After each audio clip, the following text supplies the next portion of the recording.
सुनो जी, आज मेरी तबीयत कुछ ठीक नहीं लग रही है। अब ब्रेकफास्ट खुद ही बना लो और लंच के लिए ऑफिस के कैंटीन से खाना मंगा लेना। और हाँ, थोड़ी बहुत बहू की भी मदद कर देना, नहीं तो आज फिर से उसे लेट हो जाएगा ऑफिस के लिए।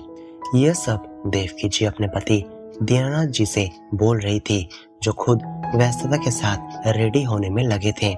सुनैना ने जैसे ही अपने ससुर जी को रसोई में देखा तो वो हंसते हुए बोली, आज माँ जी की तबीयत सही नहीं है, इसलिए आप। दीनानाथ जी बीच में ही बोल पड़े, हाँ बेटा, उनकी तबीयत कुछ ठीक नहीं है, पर तुम परेशान मत हो, मैंने उनको दवाई दे दी है, जल्दी ही ठीक हो जाएंगी, तुम केवल यह नाश्ता दे आओ। माँ जी, आप फिर से बीमार हो गई ना?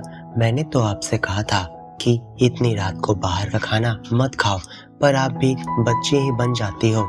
अब देखो क्या हुआ, तबीयत खराब हो गई ना। सुनैना झूठा गुस्सा दिखाते हुए देवकी जी को नाश्ता खिला रही थी। देवकी जी अब बड़े प्यार से बोली, मेरी तबीयत बिगड़ती है तभी तो तुम लोग मेरी सेवा करते हो, खास करके ये मेरा पति।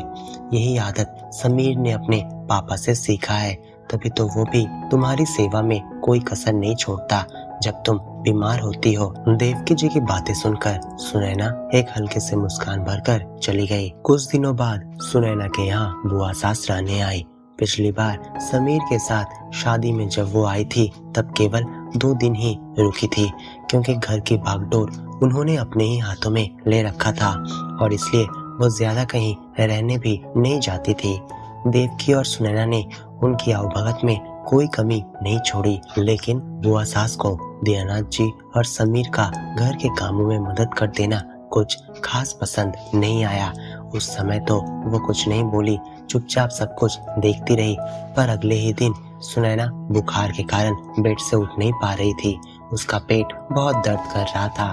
अपनी पत्नी को इस हाल में देखकर रसोई में जाकर समीर पानी गर्म कर रहा था। समीर को गर्म पानी करता हुआ देखकर बुआ बोली, ये तू क्या कर रहा है समीर? जाकर अपनी माँ या पत्नी को बोल, वो कर देंगे तेरे लिए पानी गर्म। इतने से काम के लिए माँ को क्यों परेशान करना? और वैसे भी सुनैना का पेट में बहुत दर्द हो रहा है, इसलिए मैं पानी गर्म कर रहा हूँ ताकि उसे थोड़ा आराम हो जाए। यह सुनकर बुआ जी देवकी जी पर चिल्लाते हुए बोली, ये क्या लगा रखा है इस घर में? अब इन दिनों में भी पति ही सेवा करेगा? दीनानाथ जी अब तक रसोई के सामने आ गए थे।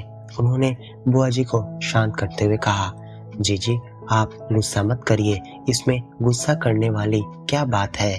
पता नहीं आप अभी भी कौन से युग में जी रही हो। क्या आप भूल गई कि जब हमारी माँ की तबीयत खराब होती थी और बाबूजी दादी कोई मदद नहीं करता था, हम भी तब बहुत छोटे थे, कुछ ज्यादा नहीं कर पाते थे, तभी मैंने सोच लिया था कि मैं पापा जैसा बिल्कुल नहीं बनूंगा, इसलिए मैंने अपने बच्चों को भी अच्छी परवरिश देकर उन्हें दूसरों की मदद करने के लिए प्रेरित किया। लेकिन आप में पापा के संस्कार, पापा के गुण अभी भी बाकी हैं, तभी तो आप इस तरह की बातें कर रही हो। यह सब बातें सुनकर बुआ सास चुप हो गई और थोड़ा रुककर बोली, अच्छा हुआ दीनानाथ, तूने मुझे सही समय पर यह सब याद दिला दिया। सच कहूँ तो मैं तेरे घर की एकता देखकर चिढ़ गई थी, लेकिन अब से मैं अपने घर में भी ऐसी एकता लाने की कोशिश करूंगी। बुआ जी की बात सुनकर सुनैना और देवकी जी अब राहत की सांस ली।